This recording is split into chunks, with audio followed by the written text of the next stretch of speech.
without your story. Some people might be asking, what story? Well, the stories that we tell ourselves about who we are. The stories that we tell other people about who we are. I mean, one of the ways that you oftentimes can know the stories that you tell are when you meet new people and they ask you who you are. You tell them, well, I'm from such and such a place and I was born here and I did this and, you know, this didn't happen for me, I didn't have this advantage and all of those things. I mean, you know, a lot of times in the whole scene of dating, people understand the stories that they tell themselves because they tell them over and over and over and over and over again. I remember years ago that I decided to do something I had never done before. I decided to have 7 dates in 1 week. Different night, different woman.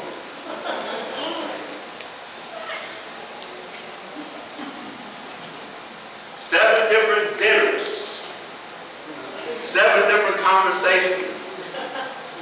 By day 4, I was tired of telling my story. I was getting things confused. I was asking one that I was sitting there looking at about her sister. She said, I don't have a sister.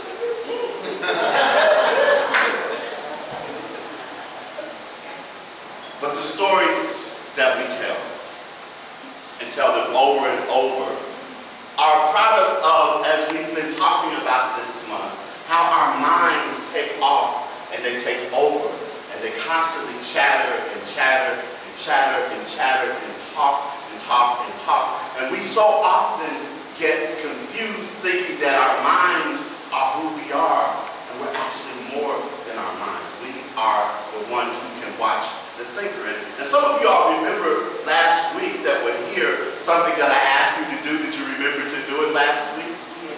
And that was to help us stay in the present moment. There were 2 things that we were to do. The first was to just simply in our quiet time, just hold our hand out in front of us, close our eyes and ask yourself, how do I know that my hand is still there?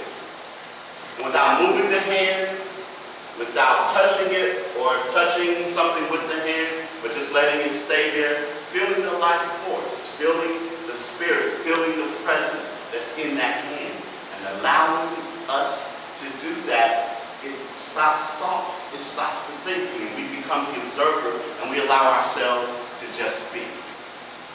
The other question was to ask ourselves, when we're in the midst of reflection or meditation or whatever you want to call it, I wonder what my next thought will be.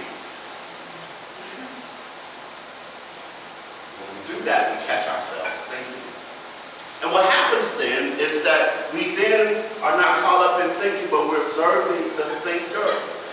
And when we do that, we become present, we become alive. And as I was thinking about all of this, I guess because I knew that my father was going to be here today, my mother and father were going to be here today, it took me back to a story in the Bible, because I used to hear him preach about Elijah, the Tishbite from Tishbe, all the time. And there's a story in 1 Kings, the 16th chapter, where, first of all, Elijah is on the run from not just King Ahab, but Ahab has a wife that was a bad so-and-so. You all know her, even if you don't know the story, because her name is Jezebel. And the thing of it is, she was so bad that most people, very few people, if any people today, even now, name their daughters Jezebel. I mean, if you know a Jezebel, I'd like to, well, maybe I wouldn't like to meet you. But Ahab and Jezebel had married Jezebel, and Jezebel had gone about persecuting people, and Elijah was on the run, and Elijah had commanded to, or had prophesied to Ahab that it wasn't going going to rain, and he was running, and he found himself, after he had been fed by ravens and been drinking water when the brook dried up, and he found himself being directed by God to go and find this widow who would give him something to eat. Now, it's important to understand where I'm going with this story, that when we start talking about being in the present moment, it's important to understand that something that our mind does is that it labels things. It labels things. We see people, automatically we label them, we make judgments about them, we see them, we come up to conclusions about people, and all of that. And I'm pretty sure that Elijah probably said, okay, God is directing me to go and find this widow woman, and she's going to feed me. And so he begins to do that, and see what happens is when we stay in the present moment, that's when we hear God speaking, that's when we hear and are directed. When we're able to do that, things come to us in a way without words, and it directs us. And he was directed to this widow woman, and when he saw her, she was doing something that I'm probably instilled a whole lot of confidence in Elijah and what God had told him to do, because God said at that moment, said that she's going to feed you. And at that moment when he saw the widow woman, she was gathering sticks so that she could make some food. And he goes up to her and says to her, you know, I want you to bring me some water. And she said, and then she says, okay. And then he says, I want you also to bring me something to eat. She says, I don't really have much to eat. All I have is some meal and a little bit of oil. I'm getting ready to go to fix my last meal for my son and I. And that would be the equivalent, I say, of being directed to go up to a homeless person, knowing that they're supposed to be feeding you, and they're digging through the garbage can. Not a lot of confidence. But Elijah, rather than labeling the situation and labeling the woman and saying she's a widow, she can't do anything for me, she's getting ready to go and fix her last meal for her son and herself, and what can she do for me? He trusted, he had confidence, he stayed in that moment, he got the direction, and he moved with the direction, and when he got the direction, he said to her very confidently, well, when you go and fix that meal, bring me a little bit of it, and when you do, you will know this, that there will always be oil and flour for you as long until it rains here again. And so the woman then, at that point, being obedient, is moved to do that. And she does just what he asked her to do, goes off, fixes him something to eat with the flour and the oil, and gives him water, and sure enough, it's lasted, it stayed, the sustenance, all of that. But when we allow ourselves to be in the present moment, when we stop labeling, when we watch the thing, and when we don't allow that to happen, then we don't get caught up in our story. I asked you, what's your story?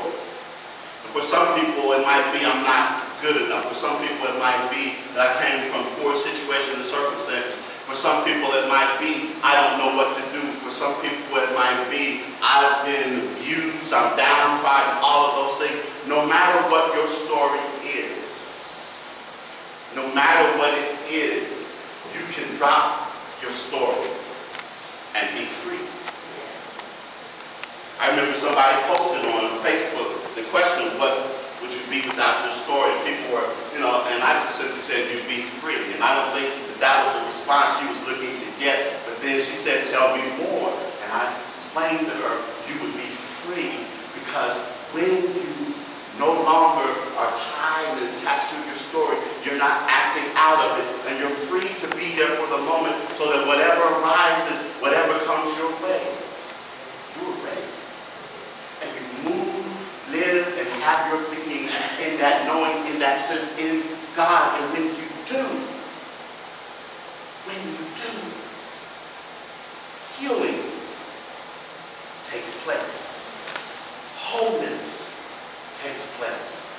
Understanding happens. Inspiration comes when we allow ourselves to do that, when we allow ourselves to be in the present moment.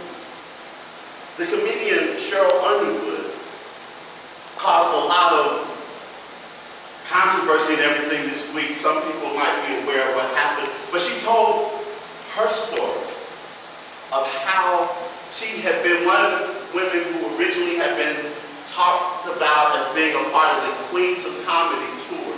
And so just somewhere along the way, she had gotten the phone number for a conference call that several other comedians that eventually became a part of the tour were supposed to have to talk about the tour and who would be on the tour and all of that. And so they're not thinking she was going to call in. She called in, and before she could say anything, she heard them discussing her.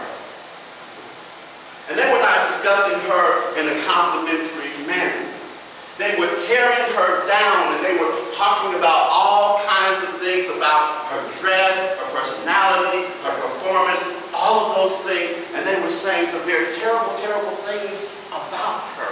And the thing of it is that she started to say something, but something told her just to listen. So she listened. And they talked about those things about her.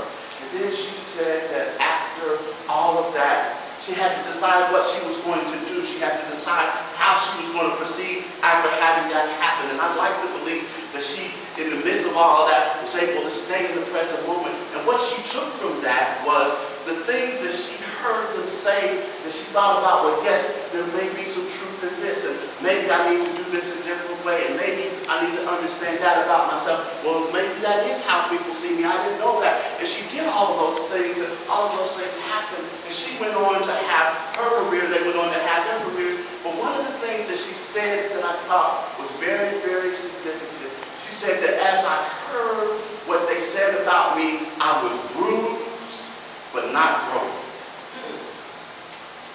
I was bruised, but not broken.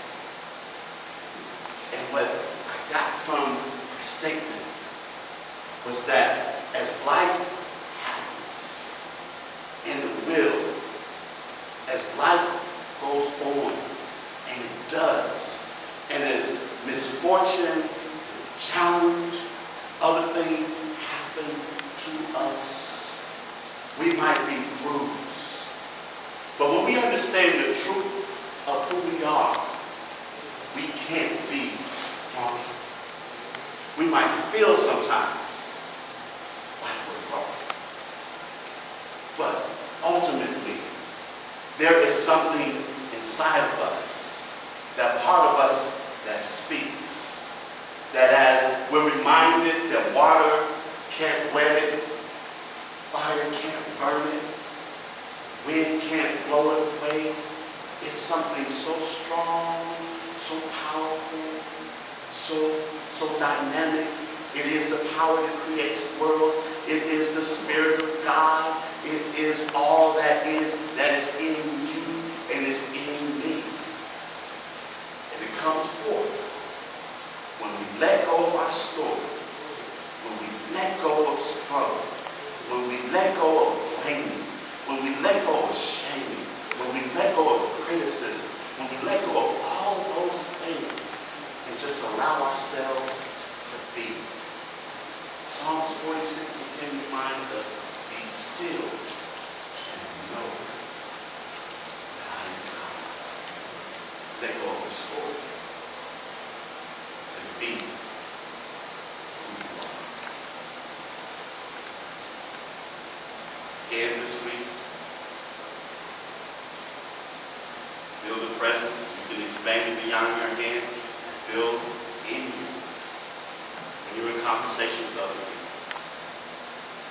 when you're doing things, be here